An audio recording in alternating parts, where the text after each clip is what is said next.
Democracy, in their terms, common sense democracy means that when you don't agree with another political parliamentarian that doesn't share your beliefs, that it's okay to resort to bullying and aggressive tactics to the point where safety and security has been now an issue for 2 women in the Senate that the House Leader of the opposition had specifically targeted. Are they learning lessons from January 6th in the United States and the MAGA Republicans? Is that how they view democracy in this country? The honourable member for Regina Louvain. I think that's a very interesting question coming from a person that supports the Prime Minister that wore blackface. Coming from a person that supports the Prime Minister that elbowed a female MP on the floor of the House of Commons because he wasn't getting his way in a vote. Coming from a person that divided Canadians and called them undesirables and people that don't deserve to be in the same country during wanting to talk to the Prime Minister. Someone that isn't going to ever talk to someone that agrees with them, that's their Prime Minister. So for a person to stand up and ask what my opinion of democracy is, if someone has a public phone number, you can call it and ask their stance. This Guy's Garage. Like and subscribe. Impossible to believe anything this Prime Minister says. First, when he gave $15 billion for one battery plant, he said there'd be no foreign workers. It was all a rumor. And then he said it would be one. And then his minister said there'd be a few. Now the company says it will be 900. This is $15 billion, $1,000 in cost for every single family. And now they're giving the money for 900 workers to do, foreign workers, to do a job that the Canadian Building Trades Union said could be done by our people at a cost of $300 million of lost wages for our union workers. Will the Prime Minister release the contract so we find out how many Canadian tax dollars are going to foreign replacement workers? The Right Honourable Prime Minister. Again, Mr. Speaker, I'm going to have to correct the facts in this House of Commons, given what the Leader of the Opposition continues to say. 2,300 local Canadian construction jobs and 2,500 permanent Canadian jobs when the Stellantis plant is completed. That's right. There'll be 3,000 jobs in the region when the Northvolt plant in Quebec is completed.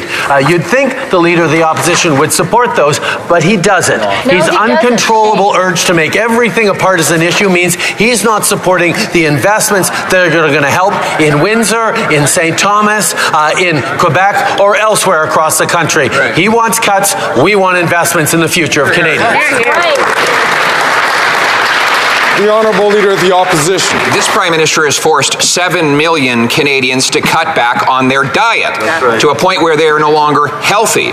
This Prime Minister has forced Canadians to cut their budget for food, and therefore a record-smashing 2 million people are lined up at a food bank every month around corners in ways that we haven't seen since the Great Depression. That's the austerity he's imposed on Canadians. Now he wants to quadruple the carbon tax on the farmers who bring us our food. We have a common-sense Conservative bill, C-234. Will the Prime Minister stop blocking this bill in the Senate, let it pass so that our farmers can produce food and our people can afford to eat it?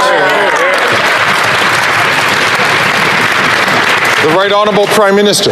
Mr. Speaker, if the Leader of the Opposition actually cared about Canadians being able to afford their food, they wouldn't have dragged their heels on the passage of C-56 that is increasing competition in the grocery sector. But indeed, Mr. Speaker, there are a lot of factors that deliver higher food prices, not just for Canadians, for people around the world. And one of the key ones is Russia's continued illegal invasion of Ukraine, Mr. Speaker. On this side of the House, we can affirm clearly that we will stand with Ukraine with everything necessary for as long as necessary. As we saw last week, no Conservative politician can say the same in this House.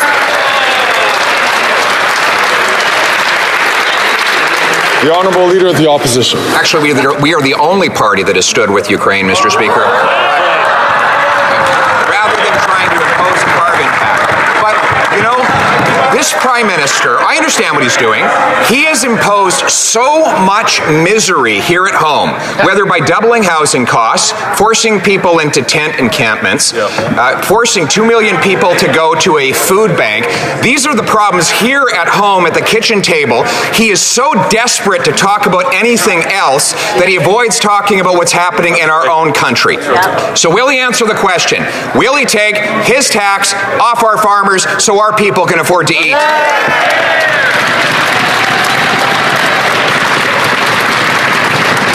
The Right Honourable Prime Minister. Mr. Speaker, the Leader of the Opposition full well knows that 97% of fuel emissions in the agricultural sector, in the farming sector, are already exempt from our price on pollution.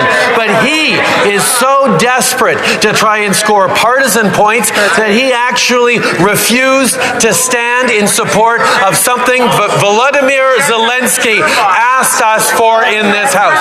How is the Leader of the Opposition explaining to Ukrainian Canadians right across the country that he no longer stands with Ukraine on things that they need right against Russia?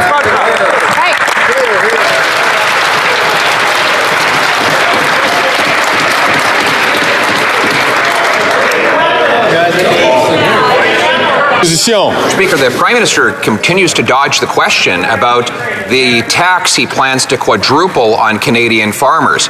One farm alone in my riding is spending $150,000 a year on carbon taxes.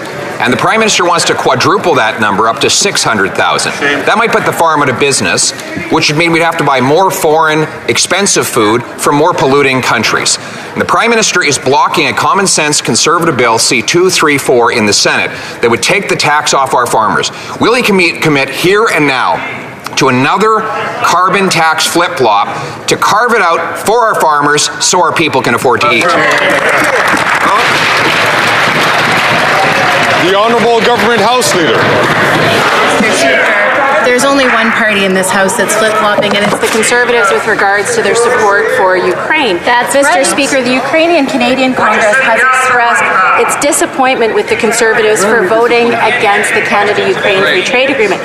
In fact, they're calling on the Conservatives to change their position, to vote for the bill, and to support Ukraine. Mr. Speaker, it's hard to trust what the Leader of the Opposition says because he keeps changing his position. He says he supports Ukraine, but he didn't in his actions. He could demonstrate, direct his caucus to support this legislation and to support Ukraine.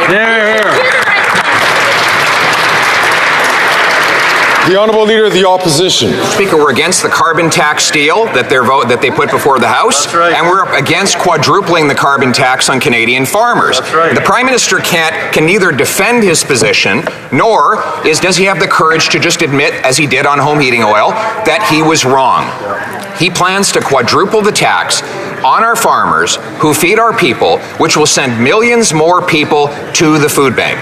So will he rise today and show the courage to admit he was wrong and back Conservative Bill C-234 to take the tax off our farmers so that our people can afford to eat? Get up and answer. The Honourable Government House Leader. Mr. Speaker, it's ironic to hear from the Leader of the official opposition about courage to admit he was wrong. In fact, on Thursday, when he was called out by the media for alleging falsely that there was a terrorist attack, instead of taking ownership like any Canadian would be expected to do, he blamed the media and he doubled down. Mr. Speaker, the Leader of the opposition has a real challenge with taking responsibility for his actions and his decisions. And quite frankly, Canadians deserve better, and they deserve to know the truth behind his decisions and his actions. Thank you. The Honourable Member from Wellington Halton Hills. Mr. Speaker, we used to live in a country where the governor regularly ignored bills passed by the elected Legislative Assembly.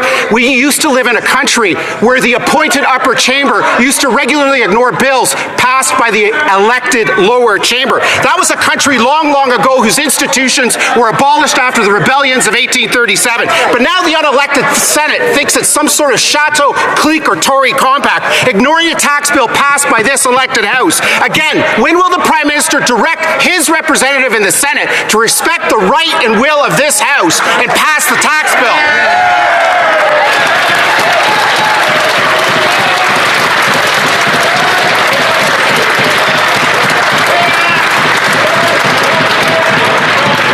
The Honourable Minister.